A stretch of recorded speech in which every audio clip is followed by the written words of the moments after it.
समर्थांच्या चरित्रातला अतिशय महत्त्वाचा टप्पा आपण काल पाहिला की 12 वर्ष तपश्चर्या करून पुढील कार्याची पायोभरणी समर्थाने केलेली आहे. व्यायाम करून आपलं शरीर मजबूत केलं, जप आणि ध्यान करून आपलं मन मजबूत केलं आणि वेगवेगळ्या ग्रंथांचं अध्ययन करून आपला मेंदू मजबूत केला आणि मग ते भारत भ्रमणाला बाहेर पडले. स्वामी विवेकानंदांनी समर्थांच्या ह्या मनस्थितीचं फार सुंदर वर्णन केलेलं आहे. स्वामी विवेकानंद म्हणतात, हा महापुरुष जेव्हा गिळीकंदरामध्ये राहत असे तेव्हा त्याचे मन परब्रह्मामध्ये लीन झालेले असे आणि हाच महापुरुष जेव्हा व्यवहारात मिसळत असे तेव्हा विटा कशा भाजाव्यात, भांडी कशी घासावीत, धुतलेले कपडे कसे वाळत घालावेत या बारीक सारीक गोष्टींचं मार्गदर्शन करीत असे.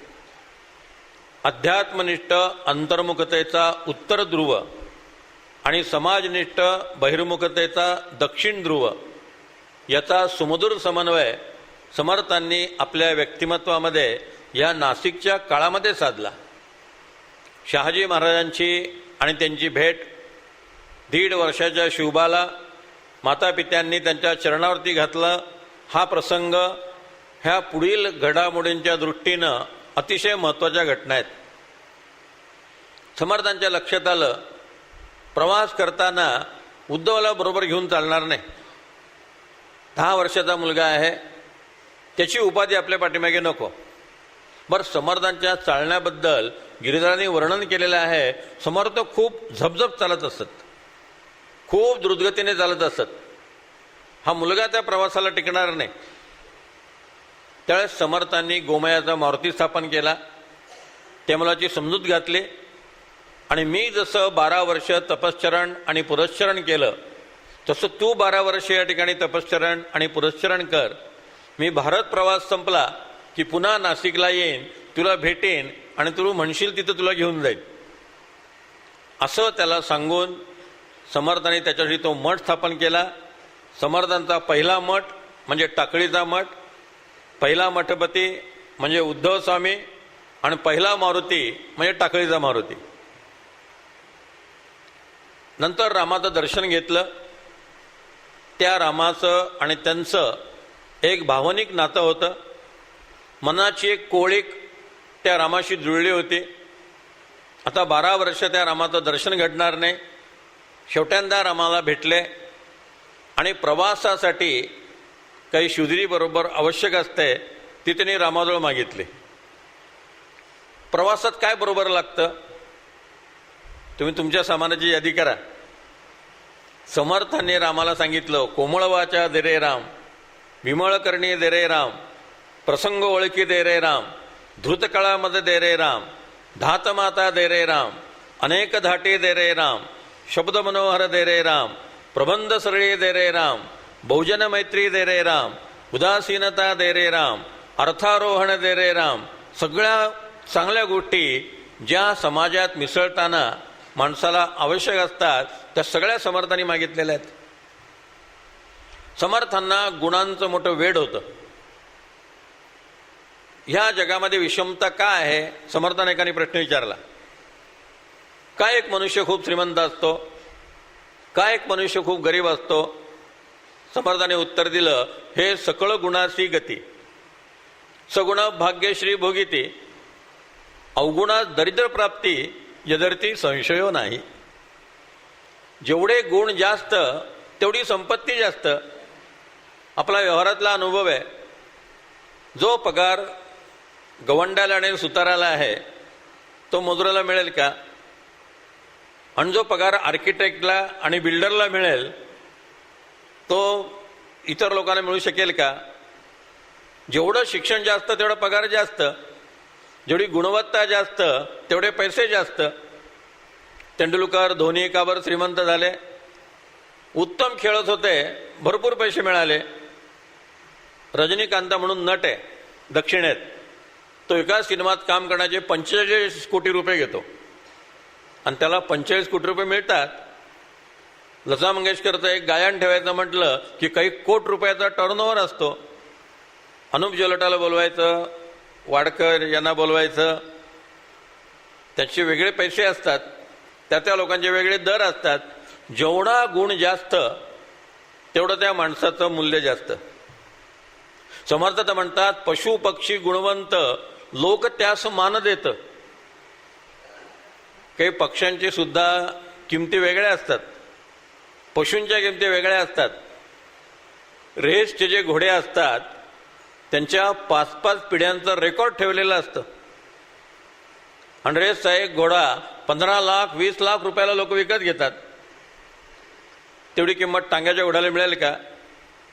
शेवटी रेसचा घोडा, टांग्याचा घोडा आहे. आमचे डॉक्टर लाड कुत्र्यांचे तज्ज्ञ आहेत, त्यांना विचारा कुत्र्यांच्या किमती. जी किंमत जर्मन शेफर्डला आहे, लॅब्राडॉरला आहे, किंवा पमेरियनला आहे, किंवा डॉबरमनला आहे, ती किंमत साध्या कुत्र्याला मिळणार नाही. गल्लीतल्या कुत्र्याला तेवढी किंमत कोणी देणार नाही. याचा अर्थ गुणवान मनुष्य असेल तर त्या गुणवान माणसाची किंमत समाजामध्ये होते, हे समर्थ रामदास सांगतात. एका अमेरिकन लेखकाने गमतीने म्हटलेलं आहे की अमेरिकेमध्ये स्त्री नवऱ्यापेक्षा कुत्र्यावर जास्त प्रेम करते म्हणे. इतका तो कुत्रा प्रिय असतो, कारण त्या कुत्र्यामध्ये गुण असतात. त्या कुत्र्यागाण्याचं वैशिष्ट्य असतं. गुन्हा अन्वेषण विभागाचे जे कुत्रे असतात त्या कुत्र्यांसाठी गव्हर्नमेंट हजारो रुपये खर्च करतं. कारण नुसत्या हुंगण्यानं, वासानं ते गुन्हेगाराला शोधून काढतात, दहशतवादाला शोधून काढतात. अशा कुत्र्यांसाठी फार मोठी किंमत सरकार मोजायला तयार असतं. बारामतीला माझं व्याख्यान होतं. व्याख्यान झाल्यावर एका बाईंनी घरी बोलावलं. माझा त्यांचा खूप जुना परिचय होता. त्यांच्या घरी गेलो. त्यांचा मुलगा नुकताच BComला फर्स्ट क्लासने पास झाला होता. त्यांनी मुलाला हाक मारली, अरे श्री, महाराजांना नमस्कार कर, त्यांना पेढ्या आणून दे. नमस्कार करून तो पेढा आणायला फ्रीज पाशी गेला. तो लवकर येईना, कारण त्यांच्याकडे ते पामेरियन कुत्रं होतं, त्याला तो पेढा देत होता आणि ते कुत्रं पेढा हुंगत होतं पण खात नव्हतं. या बाई लगेच म्हणाला, अरे लवकर ये, पेढा देतोच ना महाराजांना. तर त्यांनी सांगितलं की म्हणले कुत्र्याला पेढा देतोय पण तो खात नाहीये. मग त्या बाई म्हणाल्या, अरे ते कालचे पेढे आहेत, कुत्र्याला चालणार नाहीत, महाराजांना चालतील. मग त्या कुत्र्याचं कौतुक सांगायला लागल्या की त्याला ताजी बर्फी असेल तर खातो, नाही तर खात नाही. ताजा पेढा असेल तर खातो, नाही तर खात नाही. गरम पोळी दिली तर खातो, शिळी पोळी खात नाही. आता कुत्र्याचे एवढे लाडका पुरवले जातात, गुण आहेत म्हणून. कारण त्या पामेरियनचा लुक असा असतो की ते पाहिलं की झटकन असं जवळ घ्यावं असं वाटतं, त्याच्या केसांवरनं हात फिरवावा असं वाटतो. समर्थांना गुणांचं भलतं वेड होतं. म्हणून कोमळ वाचा दे रे राम, विमळ करणे दे रे राम मुलांकडनं पाठ करून घेतलं पाहिजे. मनाचे श्लोक मुलांकडनं पाठ करून घेतले पाहिजेत. म्हणजे मग ह्या सगळ्या संपदा त्या मुलांच्यामध्ये संक्रमित होतील. समर्थाने ही सगळी गुणांची यादी त्या चौपदीमध्ये दिलेली आहे. आणि त्याच्यानंतर समर्थ भारत प्रवासाला निघालेले आहेत. नाशिकहून समर्थ पहिल्यांदा मनमाड, मालेगाव, धुळे, जळगाव, चाळीसगाव अशा मार्गाने पुढे गेलेले आहेत. आणि चाळीसगावहून ते विदर्भामध्ये शिरलेले आहेत. विदर्भात समर्थांचे अनेक मठ आजही पाहायला मिळतात. अकोला, अमरावती, मूर्तिजापूर, परतवाडा, वारी हनुमान, भंडारा, लाडकारंजा, नागपूर या सगळ्या ठिकाणी समर्थांचे मारुती आहेत. असा प्रवास करत करत ते नागपूरहून मध्य प्रदेशामध्ये शिरलेले आहेत. आणि मध्य प्रदेशातनं उत्तरेत गेलेले आहेत. सबंध 12 वर्ष समर्थ रामदासांनी भारत भ्रमण केलेलं आहे. भारत भ्रमण करत असताना समर्थ जेव्हा हिमालयामध्ये पोहोचले तेव्हा एक विलक्षण घटना घडलेली आहे.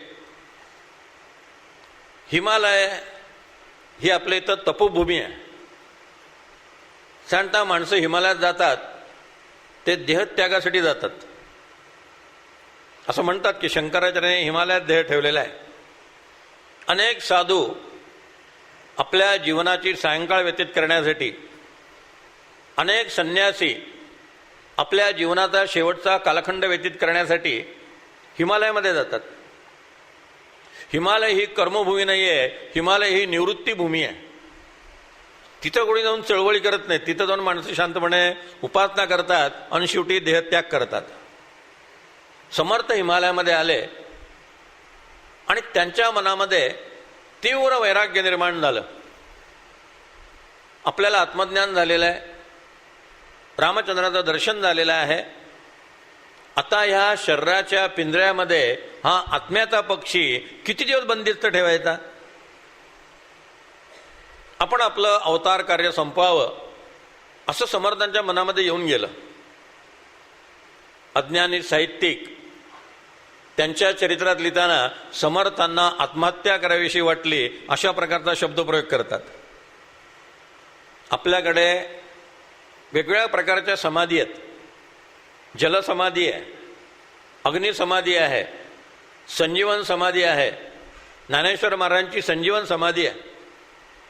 वयाच्या 24व्या वर्षी ज्ञानेश्वर महाराजांनी त्या आळंदीच्या गुहेमध्ये प्रवेश केला आणि त्याला संजीवन समाधी असं एवढ्यासाठी म्हणायचं की आजही ज्ञानेश्वर महाराज तिथं जिवंत अवस्थेत आहेत.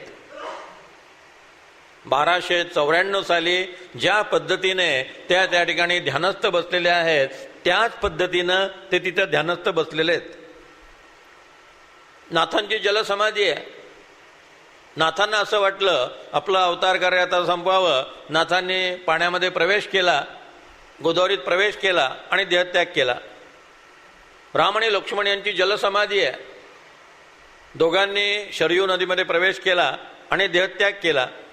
शबरीची अग्निसमाधी आहे. शबरीने आपल्या हृदयातला योगाग्नी प्रदीप्त केला आणि तिचं शरीर भस्मसात झालं. वेगवेगळ्या समाध्या आहेत, त्याला आपण आत्महत्या म्हणत नाही. देहत्यागाची ती प्रक्रिया आहे. आमच्याकडे प्रायोपेशन मान्य आहे. स्वातंत्र्यवीर सावरकरांना जेव्हा वाटलं की आपलं कार्य आता संपलेलं आहे, आता आपलं शरीर थकत चाललेलं आहे, औषधाने हे शरीर आता बरं होणार नाही, त्या कुणाची सेवा घेण्यापेक्षा आपण आता राष्ट्राच्या चिंतनात हा देह सोडावा, तेव्हा सावरकरांनी प्रायोपेशन केलं. आचार्य विनोबा भावेंनी प्रायोपेशन केलं. समर्थांच्या मनात वैराग्याची भावना इतकी तीव्र झाली की का आपण आता राहायचं? आपलं जीवन कृतार्थ झालेलं आहे. हिमालयाच्या एका कड्यापाशी ते आले. खालून मंदाकिनी नदी वाहत होती आणि त्या वैराग्याच्या तीव्र भावनेनं समर्थांनी त्या नदीमध्ये उडी मारली. हा प्रसंग स्वतः समर्थांनी गिरधर स्वामींना सांगितला. गिरधर स्वामींनी समर्थ प्रतापात तो नोंदला आणि काय काय घडलं ते सगळं समर्थ प्रतापामध्ये. समर्थ सांगतात गिरिधरांना की मी उडी मारल्यानंतर रामरायांनी प्रत्यक्ष मला झेललं. ज्या कड्यावरनं उडी मारली होती त्या कड्यावरती आणलं आणि माझा कान धरला. आणि समर्थांचा कान धरून रामरायांनी समर्थांना काय सांगितलं? तुम्हा जगोद्धार करणे आहे. तुमची तनू ती आमची तनूप आहे. दोन तपे रक्षिली काय आहे धर्म संस्थापनेसाठी. तेव्हा समर्थांना 24 वर्ष पूर्ण झाली होती आणि 25वा लागलं होतं. म्हणून 2 तपे 12 वर्षाचं तप असतं. 2 तपे रक्षिली काय आहे धर्म संस्थापनेसाठी. तुमचं शरीर आम्ही 24 वर्षे सांभाळलं, ते धर्म संस्थापना करण्यासाठी सांभाळलं, असं नदीत फेकून देण्यासाठी नाही. कारण तुमची तनू ती आमची तनूप आहे. शरीर तुमच्या मालकीचं नाही, आमच्या मालकीचं आहे. शरीराचं पोझिशन तुमच्याकडे आहे, ओनरशिप आमच्याकडे आहे. आपण आपल्या शरीराकडे कधी ट्रस्टीशिप म्हणून पाहिलंय का?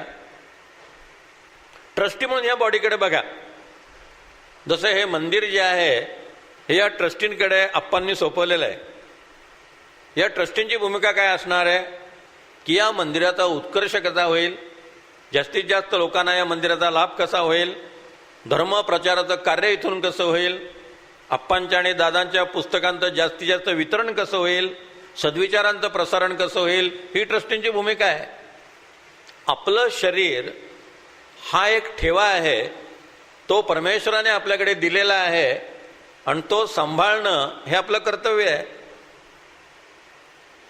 मग जर मनुष्य सिगरेट पित असेल, दारू पित असेल, मांसाहार करत असेल, उशिरा उठत असेल, शरीराकडे नीट काळजी घेत नसेल, तर तो नालायक ट्रस्टी आहे. तो शरीराचा दुरुपयोग करतोय.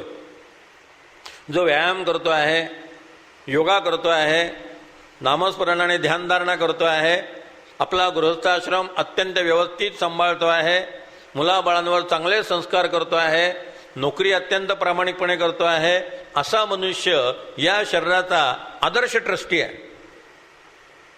तुमची तनु ती आमची तनुप आहे, दोन तपे रक्षिली काय आहे, धर्म संस्थापनेसाठी. तुम्हाला असा देहत्याग करायला कोणी सांगितला?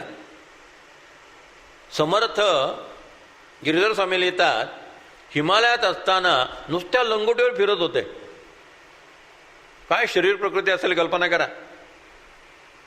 विवेकानंद अमेरिकेमध्ये असताना ज्या शिकागो नगरीत 9 सप्टेंबर 1893 ते रात्री आगगाडीच्या डब्यात झोपले होते, कुठे व्यवस्था होत नाही म्हणून.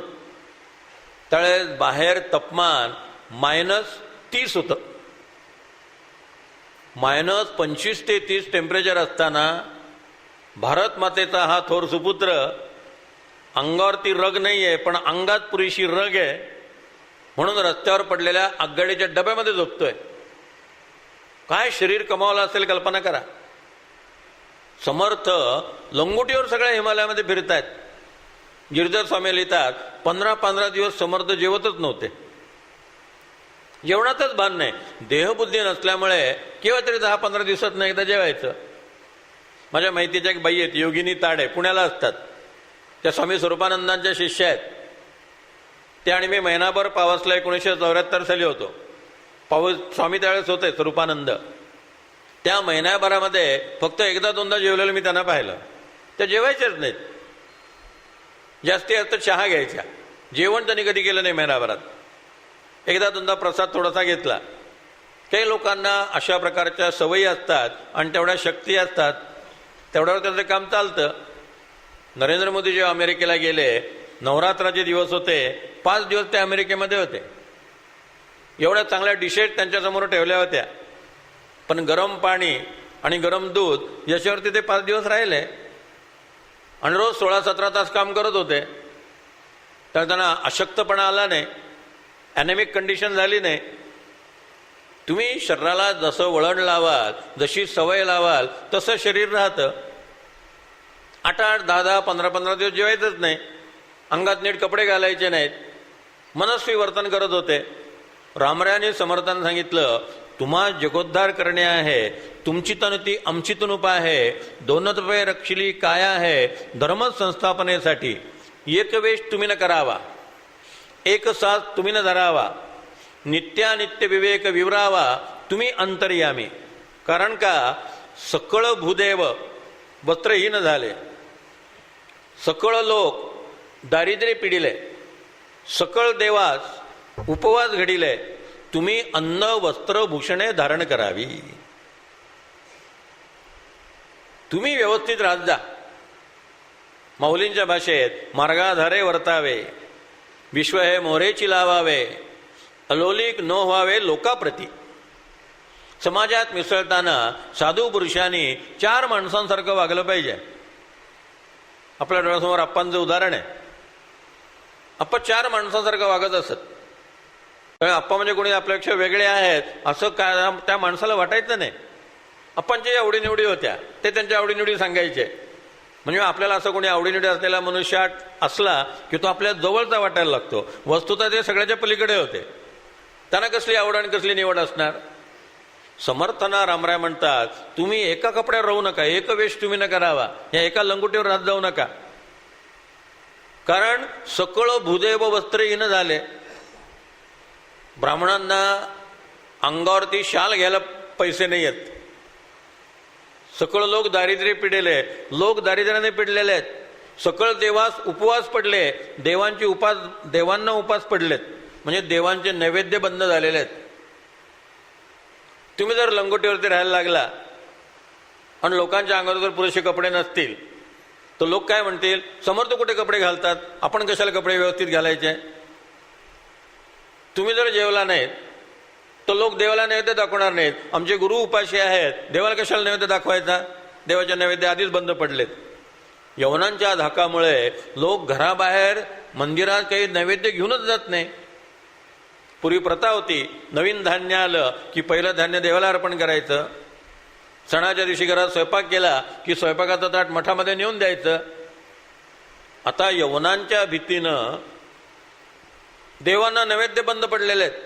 तुम्ही जेवला नाहीत तर लोक म्हणतील आमचे गुरु जेवले नाहीत, जाऊ द्या, देव नाही जेवले तरी चालतील. तुम्ही कपडे नाही घातलेत, लोकांना कपडे नसले, समाज म्हणेल की चला, म्हणजे वैराग्याच्या नावाखाली दारिद्र्याची जोपासना होईल. संघाच्या प्रार्थनेत आपण म्हणतो परम वैभवम नेतुम एतत् स्वराष्ट्रम, हे राष्ट्र वैभवाला न्यायचंय. मन लागो मेरो यार फकीरे में, जो सुख पाया गरीबे में वह सुख नाही अमीरी में, हे कबीरासाठी ठीक आहे. कबीर हा अपवाद आहे, कबीर हा नियम नाही आहे. सर्वसामान्य माणसांना व्यवस्थितच राहिलं पाहिजे, त्याने संपन्नच असलं पाहिजे. त्याने गरिबीमध्ये आनंद मानता कामा नये, त्याने गरिबीमध्ये समाधान मानता कामा नये, त्याने श्रीमंत होण्यासाठी प्रयत्न केला पाहिजे. म्हणून तर आमच्याकडे श्री सूक्त आहे. समर्थांना रामरायाने सांगितलं तुम्ही व्यवस्थित राहत जा. तुम्ही व्यवस्थित राहिलात म्हणजे तुमचे शिष्य व्यवस्थित राहतील. तुम्ही कसे राहिला ते शिष्य कसे तरी राहतील. आणि यानंतर गिरधर स्वामी म्हणतात गोपालकृष्ण आले, त्यांनी समर्थांना घोंगडी दिली. हनुमान आले, त्यांनी समर्थांना वल्कल दिली. दत्तात्रय आले, त्यांनी समर्थांना पादुका आणि काठी दिली. वेगवेगळ्या देवांनी येऊन समर्थांना वेगवेगळ्या वस्तू दिल्या आणि मग समर्थ व्यवस्थित राहायला लागले. समर्थे देवे रामाचे ऐकिले, वस्त्रभूषणे अंगीकारिले, असं गिरधर पुढे म्हणतात की समर्थाने रामाचं ऐकलं आणि तेव्हापासून समर्थ व्यवस्थित राहायला लागले. ज्यांनी समर्थांना डोळ्यांनी पाहिलेलं आहे आणि समर्थ कसे होते त्याचं वर्णन केलेलं आहे, अशी 3 लोक समर्थकालीन आहेत.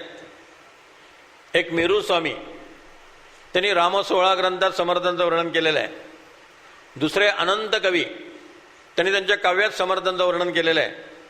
आणि तिसरे गिरधर स्वामी, त्यांनी समर्थ प्रतापात समर्थांना भेटल्याचं वर्णन केलेलं आहे.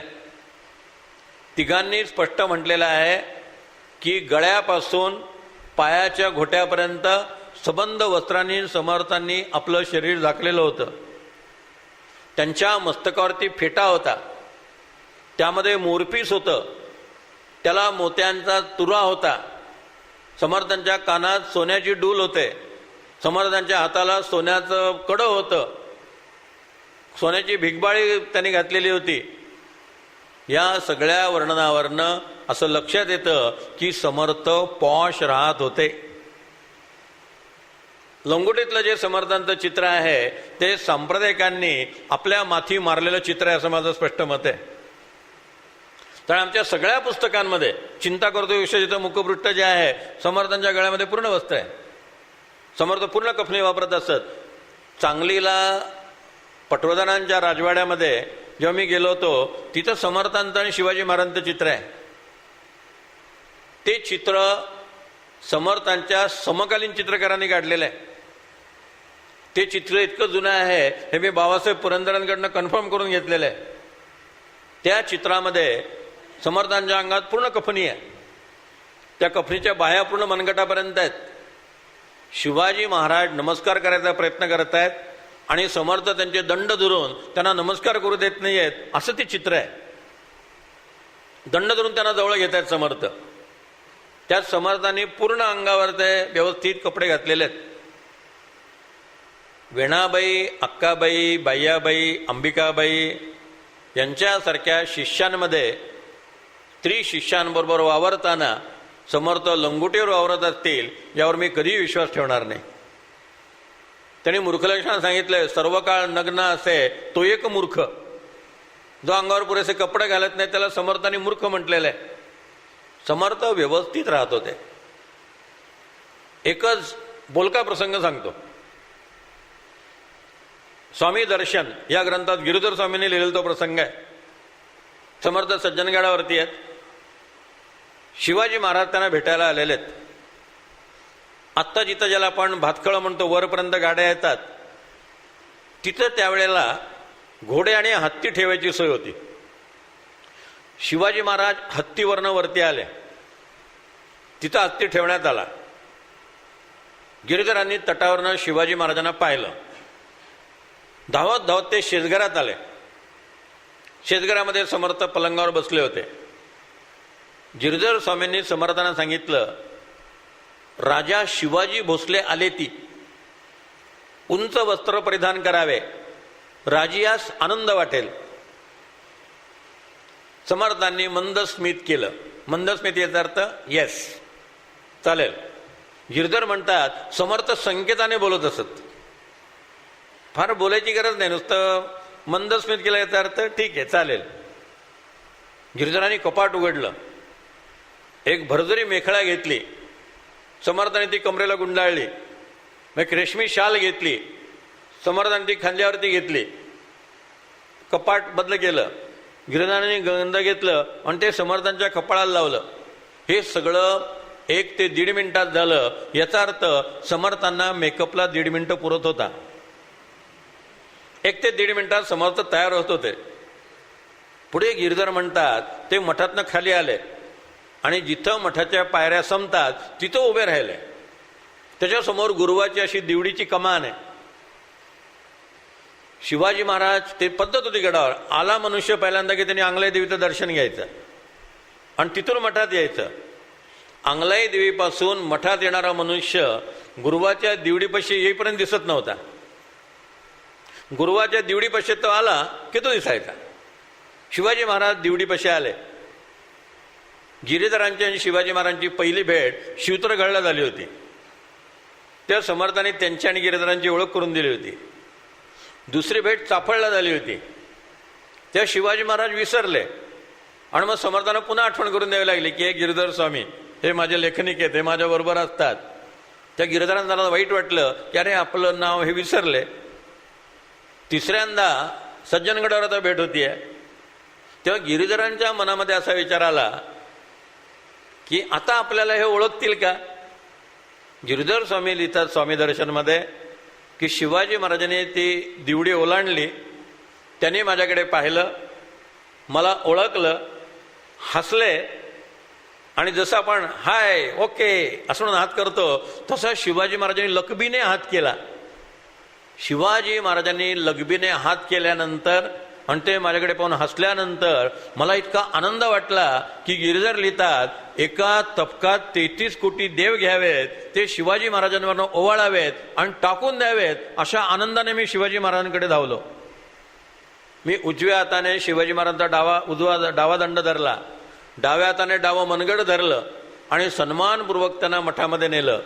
समर्थ रामदास मठात बसले होते. डावा पाय पलंगावरती वरती घेतला होता घडी करून, उजवा पाय खाली मोकळा सोडलेला होता. शिवाजी महाराज आले, त्यांनी वाकून त्यांना नमस्कार केला. आता समर्थांकडे शिवाजी महाराजांचं लक्ष नाही हे पाहून समर्थांनी उजव्या डोळ्याची भिवई वर केली आणि गिरीधरांना सांगितलं, तुम्ही आता गेलात तरी चालेल. आणि गिरीधर लिहितात, मी शिवाजी महाराजांना तिथं सोडलं आणि खोलीतनं बाहेर निघून गेलो. एखाद्या क्रिकेटची रनिंग कॉमेंट्री असावी. हिरियर इलंगवार from the pavilion, batsman facing young Gavaskar, Gavaskar batting with 49, इलिव्हिंग ball to Gavaskar, Gavaskar pushes it forward, no addition to score. जसे क्रिकेटची कॉमेंट्री सांगावी तसं गिरधर स्वामी लिहित आहेत. शिवसमर्थ भेटीचा आणखी पुरावा संभाजी ब्रिगेडच्या हरामखोर माणसांना कुठला पाहिजे, काय आणखी पुरावा पाहिजे. गिरधर हाताने स्वतः लिहित आहेत. आणि मग त्यांनी समर्थांना तिथे शिवाजी महाराजांना तिथं सोडलं. शिवसमर्थ भेटीचा हा केवढा पुरावा आहे. आणि मुख्य मुद्दा समर्थ एकटे जेव्हा राहत असत तेव्हा लंगोटीत राहत असत, माणसं भेटायला आली की लगेच लुंगी परिधान करायला किती वेळ लागतो, खांद्यावर शाल घ्यायला किती वेळ लागते, 1-1.5 मिनिटाचं काम आहे, लगेच समर्थ तयार झाले. म्हणून समर्थ प्रतापात त्याने जे वर्णन केलेलं आहे, वेगवेगळ्या देवांनी वेगवेगळ्या वस्तू त्यांना प्रदान केल्या, याचा अर्थ समर्थ रामदास आता व्यवस्थित राहायला लागले, 4 लोकांमध्ये मिसळायला लागले, जेवण करायला लागले. दुपारी समर्थ जेवत असत आणि रात्री फक्त फलाहार घेत असत. शिवाजी महाराज सुद्धा दुपारी जेवण करत असत आणि रात्री फळं घेत असत, अशी नोंद अधिकृत आहे. स्वतः बाबासाहेब लिहितात चरित्रात की शिवाजी महाराज एकभुक्त होते. संबंध भारत प्रवासामध्ये ही घटना महत्वाची आहे. या घटनेमुळे समर्थांना जे तीव्र वैराग्य आलं होतं, त्यामुळे त्यांनी असं ठरवलं की आता समाजामध्ये लोकांसारखं वावरायचं, कारण तुम्हाला जगोद्धार करणे आहे. रामाच्या चरित्राचा प्रसंग येऊन गेलेला आहे. योग वासिष्ठ ग्रंथ त्याचं उदाहरण आहे. जेव्हा विश्वामित्र रामचंद्रांना घेऊन जाण्यासाठी आले तेव्हा रामचंद्रांच्या सचिवाने सांगितलं, राम आता लढण्याच्या मनस्थितीत नाही आहेत, ते एकदम अंतर्मुख झालेले आहेत. या दृश्य जगताबद्दल एक प्रकारचं वैराग्य त्यांच्या मनात निर्माण झालेलं आहे. ते आता चांगले वस्त्र परिधान करत नाहीत, जास्तीत जास्त एकांतात राहतात, सतत अंतर्मुख असतात, ध्यानधारणा करत असतात. तेव्हा विश्वामित्राने वसिष्ठ मुनींना विनंती केली की गुरुदेव, भगवान शंकरांनी आपल्याला जो संदेश दिला होता तो आता तुम्ही याला नीट समजावून सांगा. आणि मग वसिष्ठ मुनींनी रामचंद्रांना योग वासिष्ठ हा ग्रंथ सांगितला. त्यातली सूचना आहे, अंतत्यागी बहिर्भोगी लोके विहर राघव. आतून त्याग, बाहेरनं भोगाचं नाटक. जर समाजामध्ये राहायचं असेल, समाजाचा उद्धार करायचा असेल, तर ज्ञानी माणसाने अंतर्मुख असावं, पण लोकांच्या हितासाठी आणि कल्याणासाठी बहिर्मुख असल्याचं नाटक करावं. समर्थांना ही महत्वाची सूचना प्रभू रामचंद्रांकडनं मिळाली. म्हणून दासबोधात पुढे एक ओवी आलेली आहे, प्रकृती सारखे चालावे, अंतरी शाश्वत ओळखावे, सत्य होऊनी वर्तावे लोका ऐसे. ज्ञान प्राप्त करून घ्यावं, पण वागताना 4 माणसासारखं वागलं पाहिजे. मग समर्थांना रामरायांकडनं संदेश मिळाला.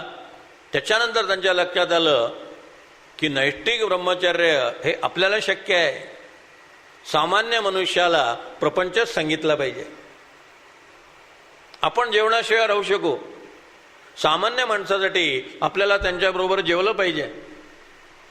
मग ज्या समर्थांनी नाशिकच्या वास्तव्यात 21 समास हा ग्रंथ लिहिला आणि त्या 21 समासीत समर्थ म्हणतात, परम मूर्खा माझी मूर्ख, प्रपंची जो मानी सुख, या प्रपंचा ऐसे दुःख अनेक नाही. जरी हा प्रपंच शाश्वत जाणितो तरी आम्ही यासीच धरतो. हा अशाश्वत म्हणून बोंबलतो तुम्हा भोवते. आता परमार्थी बोंब मारावी, काही काढाकाढी करावी, हळूहळू सोडवावी मिठी प्रपंचाची. प्रपंचाबद्दल इतकं प्रतिकूल मत ज्या समर्थांचं होतं, त्या समर्थांनी भारत भ्रमणानंतर आपलं मत बदललेलं आहे. आणि मग ते लोकांना सांगतात, आधी प्रपंच करावा नेटका, मग घ्यावे परमार्थ विवेका. येथे आळस करू नका, विवेकी हो श्रीराम. प्रपंच सांडून परमार्थ केला, तरी अन्न मिळेना खायाला. मग तया करंट्याला परमार्थ कैचा श्रीराम. परमार्थ सांडून प्रपंच करिसी, तरी तू यमयातना भोगिसी.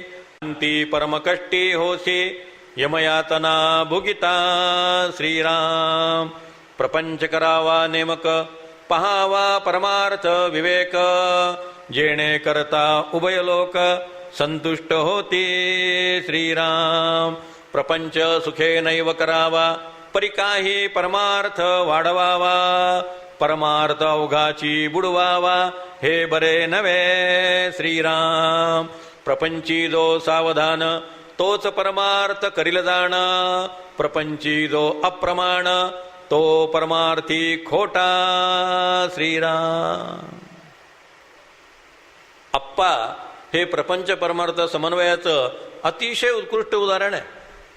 ब्रह्मचर्य आश्रम, गृहस्थाश्रम, वानप्रस्थ आश्रम, संन्यास आश्रम टप्प्याटप्प्याने कसं निवृत्त व्हायचं ते आपणच्या जीवनामध्ये पाहायला मिळतं. एकदा एका प्रवचनात अप्पा म्हणाले, जयाचे ऐक धड नाही तयाचे परत्र पुससी काही, या ज्ञानेश्वर महाराजांच्या 2 चरणांचं भाष्य म्हणजे दासबोधाचं उत्तरार्ध आहे. पुढचे सगळे 11, 12, 13 दशक आहेत ते माऊलींच्या जया ऐक धड नाही तयाचे परत्र पुससी काही या 4थ्या अध्यायातल्या 2 चरणांचा विस्तार आहे असं अप्पा म्हणत असत. समर्थांच्या लक्षात आलं की आपल्या संकल्पना सामान्य माणसावर लादून चालणार नाहीत. सामान्य मनुष्य हा संसारच करणार आहे, सामान्य मनुष्य हा अर्थार्जनच करणार आहे. त्याने धर्म, अर्थ, काम हे 3 पुरुषार्थ संपादन करावेत आणि जीवनाच्या सायंकाळी मोक्षाची आराधना करावी. या सगळ्याचं संतुलन त्याच्या जीवनामध्ये असलं पाहिजे. समर्थांच्या विचारसरणीमध्ये या घटनेनंतर झालेलं परिवर्तन आहे. आणखी एक महत्त्वाचं परिवर्तन घडलेलं आहे. समर्थ श्रीनगरला आले, काश्मीरला. श्रीनगरला आल्यानंतर त्यांच्या कानावरती अशी बातमी आली की शिखांचे धर्मगुरू हरगोविंद हे सध्या श्रीनगरमध्ये आहेत. समर्थांना त्यांना भेटायची इच्छा निर्माण झाली. दरम्यान हरगोविंदांना असं कळलं की महाराष्ट्रातनं रामदास नावाचा एक अवलिया साधू आलेला आहे. तो मोठा विलक्षण शक्ती असलेला आहे. तो लंगोटीवरनं हिमालयात फिरत होता. तेव्हा हरगोविंदांना सुद्धा समर्थांना भेटण्याची इच्छा निर्माण झाली. हरगोविंदांनी आपल्या 2 दूतांना सांगितलं की तुम्ही थोडंसं त्या योग्याला शोधून काढा आणि माझ्याकडे घेऊन या. बरोबर हरगोविंदांच्या माणसाने समर्थांना शोधून काढलं. समर्थांनाही उत्सुकता होती की शिखांच्या धर्मगुरूला भेटावं. शिखांच्या 4थ्या गुरूंचं नाव रामदासच होतं. गुरु रामदास शरण या नावाचा जो दरवाजा आहे तिथे ते 4थे धर्मगुरू रामदास. ते 1582 साली गेले आणि समर्थ 1682 साली गेले. त्यांच्यानंतर अर्जुन देव हे गादीवरती बसले. अर्जुन देव हे 5वे धर्मगुरू आणि अर्जुन देव गेल्यानंतर हरगोविंद गादीवरती बसले. या हरगोविंदांची आणि समर्थांची भेट श्रीनगरला झालेली आहे. समर्थांनी पाहिलं हे धर्मगुरू आहेत पण काय आलिशान राहतात. यांच्याकडे 1000 फौज आहे, लढणारं सैन्य आहे. खुद्द हरगोविंदांनी 2 तलवारी बाळगल्यात, एक डाव्या कमरेला आणि एक उजव्या कमरेला. आणि सगळा तो पसारा पाहिल्यावर समर्थाने त्यांना प्रश्न विचारला, माया नाही त्याजे? तुम्ही अजून माया नाही सुडली वाटतं. हरगोविंद म्हणाले, अंतच त्याजे, आतून मी टाकून दिलेली आहे. मग समर्थाने प्रश्न विचारला की 2 तलवारें किस लिए? हरगोविंद म्हणाले, एक मीरी के लिए, एक पीरी के लिए. मीरी के लिए याचा अर्थ स्त्रियांच्या रक्षणासाठी आणि पीरी के लिए याचा अर्थ धर्माच्या रक्षणासाठी. स्त्रियांवर अत्याचार होत आहेत, एक तलवार त्यासाठी आहे. मंदिरात तोडली फोडली जात आहेत, दुसरी तलवार त्यासाठी आहे. समर्थाने प्रश्न विचारला, और ये फौज फाटा किस लिए? एवढं सैन्य 1000 कशासाठी? तेव्हा हरगोविंद म्हणाले, अगर धर्म की रक्षा करनी हो तो हमें सशस्त्र क्रांति करनी पड़ेगी. आगे चलकर तुम्हें भी यही करना होगा. इथं समर्थांच्या मध्ये एक वेगळं परिवर्तन झालेलं आहे. ही घटना फक्त समर्थांच्या चरित्रात नाही आहे, ही घटना हरगोविंदांच्या चरित्रात सुद्धा आहे. माझे मित्र डॉक्टर अशोक कामत यांनी शिखांचा 1000 पानी इतिहास लिहिलेला आहे. 3 खंडात्मक इतिहास आहे. त्यातल्या दुसऱ्या खंडामध्ये मी आत्ता जो भाग सांगितला तो सगळा त्यांनी समाविष्ट केलेला आहे. एवढंच नव्हे तर हरगोविंदांच्या बरोबर समर्थ सुवर्ण मंदिरामध्ये आलेले आहेत आणि 1634 सालचा चातुर्मास समर्थांनी सुवर्ण मंदिरात व्यतीत केलेला आहे. इंदिरा गांधींनी भिंद्रनवाल्यांना ठार मारल्यानंतर सुवर्ण मंदिरात लष्कर घालून सगळं ताब्यात घेतलं. त्यावेळेस सुवर्ण मंदिरामध्ये जे डॉक्युमेंट्स मिळाले ते सगळे ऐतिहासिक कागदपत्र इंदिरा गांधींनी पुरातत्व विभागाकडे दिले. त्यानंतर दी हिंदू ह्या मद्रासमधल्या दैनिकामध्ये समर्थ रामदास आणि हरगोविंद सिंग या नावाचा लेख आला होता. त्या लेखामध्ये हा सगळा प्रसंग त्यांनी दिलेला आहे की 4 महिने समर्थ सुवर्ण मंदिरात राहिलेले आहेत. त्यांनी गुरुग्रंथ साहेबांसारख्या ग्रंथांचा तिथं अभ्यास केलेला आहे. वेगवेगळ्या शिखांच्या पदांचा अभ्यास केलेला आहे. शिखांचा इतिहास समजून घेतलेला आहे. आणि समर्थ चरित्रकार वर्णन करतात की त्या दिवसापासून समर्थांच्या अंतःकरणात लष्करी क्रांतीचा विचार घर करून बसला. म्हणून जेव्हा प्रवास करत करत समर्थ गयेला आले आणि भगवान बुद्धांच्या समाधीचं त्यांनी दर्शन घेतलं तेव्हा बुद्धाने त्यांनी प्रश्न विचारला, तुमचं अहिंसेचं व्रत अजून किती दिवस चालणार आहे? तुम्ही किती दिवस मौन व्रत धारण करणार आहात? तुमचं मौन आणि तुमची अहिंसा आता सोडून द्या. हातात शस्त्र घ्या. आम्हाला आता हा अन्याय सहन होत नाही. तेच समर्थ परशुरामला जेव्हा आले तेव्हा परशुरामाला चिपळून जवळ ते परशुरामाला प्रार्थना करतात, किती वेळ मागे तुवा युद्ध केले, किती वेळ आम्हासी तू राज्य दिले, अकस्मात सामर्थ्य ते काय झाले, युगासारिके काय नेणो विझाले. अरे कुठे तुझं सामर्थ्य? तू एवढा शांत का झालेला आहे? ते समर्थ पंढरपूरला आले आणि पांडुरंगाला त्याने प्रश्न विचारला, काय केले चाप बाण करकटेवरी ठेवून? हात ठेवलेत कमरेवरती. अरे रामा, तुझं धनुष्यबाण कुठे? येते उभा का श्री मामा मनोमोहन मेघ श्यामा. तुझ्या हातातलं धनुष्यबाण कुठे गेलं? ते समर्थ पंढरपूरून जेव्हा तुळजापूरला आले तेव्हा तुळजाभवानीला म्हणतात, दुष्ट संवारिले मागे ऐसे उदंड ऐकितो, परंतु रोकडे काही मूळ सामर्थ्य दाखवी, तुझा तू वाढवी राजा, शीघ्र अम्माची देखता, मागणे एकचे आता, द्यावे ते मज कारणे, रामदास म्हणे माझे सारे आतुर बोलणे, क्षमावे तुळजा माते इच्छा पूर्ण चितू करी. मागे तू दुष्टांचा संहार केलास, आता काय करतीयस? पूर्वी जे मारिले होते तेची आता बळावले, ज्यांना मारलं होतं तेच पुन्हा आता बळावलेले आहेत, तेच पुन्हा सत्तेवरती आलेले आहेत. तू त्यांना मारणार आहेस की नाही? तू महिषासूर मारला होता यावर मी तेव्हाच विश्वास ठेवेन जेव्हा तू अफजल खानाला मारशील. दुष्ट संवारिले मागे ऐसे उदंड ऐकितो, परंतु रोकडे काही मूळ सामर्थ्य दाखवी. खानाला मारणार आहेस की नाही? शायस्ते खानाला परास्त करणार आहेस की नाही? समर्थांनी एके ठिकाणी दासबोधात म्हटलंय, 14 पिढ्यांचे पवाडे सांगती ते शहाणी की वेडे, ऐकणाऱ्याने घडे की न घडे ऐसे पाहावे. फार पूर्वी असं घडलं होतं. रामाने रावण मारला होता, कृष्णाने शिशुपालाचा वध केला होता. आजचे राक्षस कोण मारणार आहे एवढं सांगा. तालिबानींना मारणार आहेस की नाही तू? पाकिस्तान मधल्या दहशतवाद्यांना तू मारणार आहेस की नाही? असं आपण देवीला विचारलं पाहिजे. समर्थांच्या मनामध्ये कसं वादळ चाललेलं आहे ते लक्षात येतं. समर्थ विराटनगरला आलेले आहेत. जयपूरहून विराटनगर 50-60 मैलावरती आहे. मी जेव्हा धर्मेंद्र महाराजांच्याकडे गेलो होतो तेव्हा विराटनगर, जयपूर हा सगळा भाग मी हिंडून पाहिलेला आहे. विराटनगरला द्रौपदी होती. विराटनगरला पांडव अज्ञातवासामध्ये होते. तेव्हा अर्जुन बृहन्नड्याच्या रूपामध्ये होता. किच्चकाचा वध विराटनगरला झालेला आहे.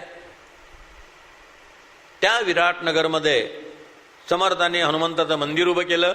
आजही विराटनगरमधल्या टेकडीवरती समर्थांचा मारुती आहे. तिथं समर्थांच्या कुबड्या आहेत, समर्थांच्या पादुका आहेत. आणि आचार्य गोपालदास या महंताला समर्थांनी दीक्षा दिली. हे आचार्य गोपालदासांच्याच परंपरेमध्ये धर्मेंद्र महाराज झालेले आहेत. त्या धर्मेंद्र महाराजांचे वडील रामचंद्र वीर ते आत्ता 100व्या वर्षी मरण पावलेले आहेत. एक 7-8 वर्षापूर्वी त्यांचा मृत्यू झालेला आहे. 100व्या वर्षी ह्या रामचंद्र वीरांनी वयाच्या 16व्या वर्षी प्रतिज्ञा केली की जोपर्यंत गोहत्याबंदी होत नाही तोपर्यंत मी जेवणार नाही. 16व्या वर्षापासून 100व्या वर्षापर्यंत 84 वर्ष हा महात्मा जेवला नाही. फक्त दूध आणि फळं खात होते, जेवण कधी केलं नाही. म्हणजे समर्थांची परंपरा कशी आहे ती लक्षात घ्या. जेव्हा मी धर्मेंद्र महाराजांनी विचारलं की आचार्य रामदास गोपालदास यांची काही माहिती जास्त उपलब्ध नाही का, तर ते म्हणाले आचार्य गोपालदासांचा मृत्यू कसा झाला ते उपलब्ध आहे म्हटले. 1670 साली औरंगजेबनं शिवाजी महाराज आग्र्याहून निसटल्यानंतर अनेक मंदिरं तोडली, हिंदूंवर जिजिया कर लादला. या आचार्य गोपालदासांकडे जिजिया कर मागायला औरंगजेबची माणसं आली. त्याने सांगितले मी जिजिया कर भरणार नाही. त्यांना अटक करण्यात आली. आग्र्याला औरंगजेबच्या दरबारात आणलं गेलं. औरंगजेब समोर उभं केलं गेलं. औरंगजेबने विचारलं बम्मन का क्या है, तेव्हा सांगण्यात आलं बम्मन जिजिया कर नहीं भरता. क्यों नहीं भरता? तेव्हा आचार्य गोपालदासांनी सांगितलं ये हमारा राष्ट्र है, आप बाहर से आए हुए हैं, हमारे पास से जिजिया कर मांगने वाले आप कौन होते हैं, आपका क्या हक है, हम इस देश के मालिक हैं, आप नहीं हैं. तेव्हा औरंगजेबने सांगितलं बम्मन को काट डालो. 2-3 मारेकरी तलवार घेऊन आचार्य गोपालदासांच्या अंगावरती धावून आले. तेव्हा आचार्य गोपालदासांकडे जी कुबडी होती त्या कुबडीत तलवार होती. आज गडावरती पाहिलं तर समर्थांच्या कुबडीमध्ये तलवार असलेली पाहायला मिळते. ती कुबडी त्यांना शिवाजी महाराजांनी दिलेली आहे, त्यातली तलवारही दाखवली जाते. आचार्य गोपालदासांनी कुबडीतली तलवार काढली, स्वतःच्या छातीत खुपसून घेतली आणि जय जय रघुवीर समर्थ असं म्हणून तिथं प्राणत्याग केला. औरंगजेबनी चौकशी केली ये जय जय रघुवीर समर्थ क्या है.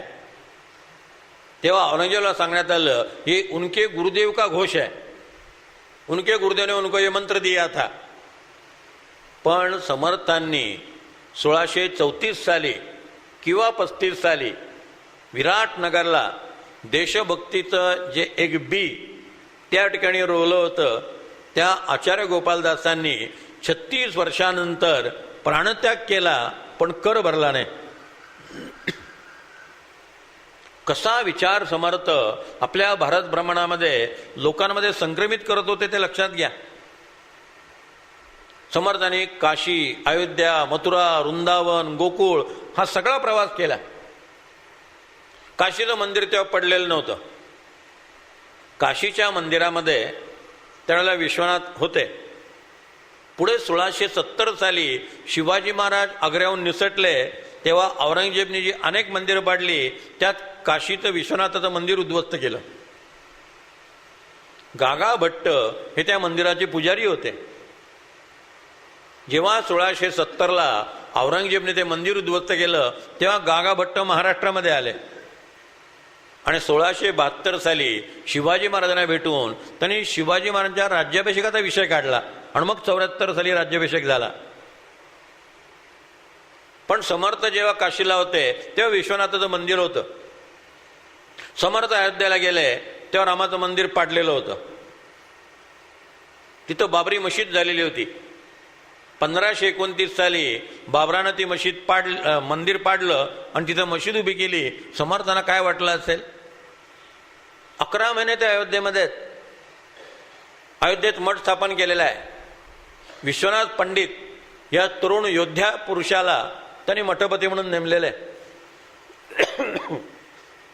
1670 साली या विश्वनाथ पंडितांनी जे रामाचं स्थान तिथं उभं केलेलं आहे त्याच्यावर औरंगजेबाच्या माणसाने हल्ला केला होता आणि विश्वनाथ पंडितांनी चिमटेदारी 1000 संन्याशांच्या मदतीने तो हल्ला परतवून लावला असं सेतुवंतराव पगडी त्यांच्या संशोधन खंडात लिहितात. म्हणजे हरगोविंदांनी त्यांना जे सांगितलं होतं, आगे चलकर तुम्हें यही करना पडेगा, समर्थांच्या मठपतीने 1000 चिमटेदारी संन्याशांच्या साह्यानं औरंगजेबचा हल्ला परतवून लावला आणि ते मंदिर सुरक्षित ठेवलं. अशा पद्धतीनं मथुरेला आले, वृंदावनला आले. तिकडं कृष्णाची मंदिरं पाडली गेलेली होती, ती बाबरानेच पाडली होती. तिथं बाबराने मशिदी उभ्या केलेल्या होत्या. काय समर्थांना वाटलं असेल? आग्र्याला समर्थ आले, बादशाच्या महालापाशे ब्राह्मण लोक यमुनेत स्नान करून ओले त्याने उभे राहतात. मग बादशाह बाहेर बाल्कनीमध्ये येतो आणि बादशाह हा विष्णूचा अवतार आहे म्हणून ब्राह्मण लोक कुर्निसाद करून त्या बादशाचं दर्शन घेतात. समर्थांच्या मुखातनं शब्द निघाले, ब्राह्मण बुद्धीपासून चेवले, आचारापासून भ्रष्टले, गुरुत्व सांडून झाले शिष्य शिष्यांचे. कित्येक दावल मलकास जाती, कित्येक पिराज भक्ती, कित्येक तुरुक होती आपली इच्छेने. राज्य गेले म्लेंच क्षेत्री, गुरुत्व गेले कुपात्री, आपण आरत्री ना परत्री कोठेची नाही. समर्थांनी वर्णन, विवेकानंदाने वर्णन लिहिलेलं आहे. विवेकानंदांच्या वेळेस ख्रिश्चनांचं राज्य होतं. भारत भ्रमण केल्यानंतर पत्रात स्वामी विवेकानंद लिहितात, राजकीय दृष्ट्या राज्य ख्रिश्चनांच्या ताब्यात गेलं आणि आध्यात्मिक दृष्ट्या धर्म पादऱ्यांच्या हातामध्ये गेला. आपण कुठेच नाही. तेच समर्थ म्हणतात, राज्य गेले म्लेंच क्षेत्री, गुरुत्व गेले कुपात्री, आपण अरित्रीना परत्री कोठेचे नाही. मुस्लिम कंट्रीमधनं कुठले कुठले थर्ड क्लास मुल्ला मौलवी येत होते आणि ते पालख्यातनं मिरवत होते आणि चांगले चांगले साधू संन्यासी तुरुंगात तरी टाकले जात होते किंवा मारले जात होते. समर्थांना फार वाईट वाटलं. समर्थांच्या वेळेस ताजमहल नव्हता, तिथं भगवान विष्णूचं मंदिर होतं, त्याला तेजोवलय म्हणत असत. समर्थांनी त्या विष्णूचं दर्शन घेतलं. नंतर पुढे शहाजहानने ते मंदिर पाडलं आणि त्याचंच ताजमहालमध्ये रूपांतर केलं आणि आम्ही मूर्खासारखं त्याला जगातलं एक आश्चर्य म्हणतो. एक शहनशाह ने बनवा के असी ताजमहल, सारी दुनिया को मोहब्बत की निशानी दी है. मोहब्बत की निशानी आहे का बेईमानी की निशानी आहे? आम्हाला इतिहास किती चुकीचा सांगितला जातो ते लक्षात घ्या. विष्णूचं मंदिर पाडून तिथं तेजोवलय बांधलं, आपल्या बायकोचं थडगं तिथं उभं केलं. मुमताज बेगम ही शहाजहानची बायको. ही मुमताज बेगम का मेली? 14 वर्षामध्ये तिची 12 बाळंतपणं झाली आणि ते सहन न होऊन ती मरण पावली. डुकरासारखी प्रजा निर्माण करणं म्हणजे प्रेम का? आणि गंमत अशी की मुमताज बेगमच्या मृत्यूनंतर शहाजहानने आणखी 3 लग्न केली. ही मोहब्बत की निशानी आहे का बेईमानी की निशानी आहे? रामचंद्रांनी सीतेचा त्याग केला. पुढे त्यांना अश्वमेध यज्ञ करायचा होता. वसिष्ठ मुनींनी सांगितलं, रामा, हा यज्ञ सपत्नीक करायचा असतो, तू पुन्हा विवाह कर. महाराज दशरथांचे 3 विवाह झाले होते. राजे लोकांच्या अनेक राण्या असणं हे त्या काळामध्ये रूढ होतं. त्या रामाने दुसरा विवाह केला असता तर चाललं असतं. वसिष्ठ मुनींना प्रभू रामचंद्र म्हणतात की गुरुदेव, राजानं राणीचा त्याग केलेला आहे, रामाने सीतेचा त्याग केलेला नाही आहे. सीता ही माझ्या हृदयाची स्वामिनी आहे, मी सीतेचा त्याग करणार नाही. मग वसिष्ठ मुनीने सांगितलं, मग तुला यज्ञाच्या वेळेला तुझ्या बाजूला सोन्याची सीता तयार करावी लागेल. मग सोन्याची सीता तयार केली आणि तो यज्ञ पार पाडला. मोहब्बत की निशाणी कोणती आहे? रामाचं सीतेवरलं प्रेम ही मोहब्बत की निशाणी आहे का शहाजहानचं मुमताज बेगमवरलं प्रेम ही मोहब्बत की निशाणी आहे? जर मोहब्बत की निशाणी होती तर तिच्या मृत्यूनंतर आणखी 3 लग्न का केले? पण काळ असा वाईट आलाय की ज्या रामाने सीतेचा त्याग केला तो राम आम्हाला पती म्हणून मान्य नाही, असे भाजपचे विद्वान खासदार म्हणतात राम जेठमालाने. आणि ताजमहाल पाहायला जगातले सगळे लोक येतात, मोहब्बत की निशाणी. आता वास्तुशास्त्राच्या दृष्टीनं भारतातल्या 100 आर्किटेक्टची एक समिती नेमा. ताजमहालपेक्षा कमीत कमी 25 इमारती तुम्हाला भारतात चांगल्या सापडतील का? ताजमहाल ही जगातली आश्चर्याची गोष्ट आहे. आम्हाला अस्मिता नाही म्हणून हे सगळं चाललेलं आहे. मी बडोद्याला गेलो होतो, सयाजीराव गायकवाडांचा राजवाडा पाहिला, तो ताजमहालपेक्षा चांगला आहे. मी ताजमहाल 2दा-3दा पाहिलेला आहे. ताजमहालपेक्षा सयाजीराव गायकवाडांचं वास्तुशास्त्राच्या दृष्टीनं तो राजवाडा जास्त चांगला आहे. केव्हा तरी दिल्लीतलं स्वामीनारायण मंदिर बघा, अहमदाबादमधलं स्वामीनारायण मंदिर बघा. दिल्लीतलं आणि अहमदाबादमधलं स्वामीनारायण मंदिर हे ताजमहालच्या 100 पट चांगलं आहे.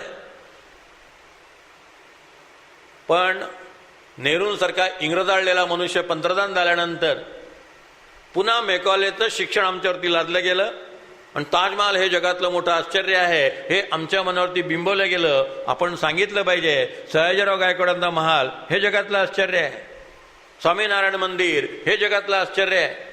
समुद्रात उभं केलं कन्याकुमारीचं विवेकानंदांचं शिलास्मारक हे जगातलं आश्चर्य आहे. पण काय झालं? साहिर लुधियानवीचं एक गाणं आहे, तनसे तो आजाद हुई गए हम, मन से गई ना गुलामी, परदेशी भाषा और वेशों को तो देते हैं अब तक सलामी, छोड़कर अपना रंग सीखे औरों के ढंग, अपने खुद का चलन हमसे छूटा, दिल सच्चा और चेहरा झूठा. सगळे झुट्या चेहऱ्यामध्ये अडकले आणि सच्चा दिल जो आहे तो गमावून बसले, प्राण गमावून बसले आणि प्रेताची सजावट चालू आहे. ही अस्मिता आपण निदान समर्थ चरित्रातनं, शिवचरित्रातनं घेतली पाहिजे. उद्याच्याला समर्थांचं भारत भ्रमण पूर्ण होऊन समर्थ महाराष्ट्रात येतील. मग कल्याण स्वामी, वेणाबाई, दिवाकर भट्ट, आनंद भट्ट हे सगळे शिष्य त्यांना मिळतील आणि कशा प्रकारे समर्थ मठस्थापना करतात, 1100 मठ उभे करतात, शिष्य संप्रदाय गोळा करतात, रामनवमीचा उत्सव सुरू करतात, हनुमान जयंती सुरू करतात, तो सगळा भाग उद्याच्या प्रवचनामध्ये आपण पाहणार आहोत.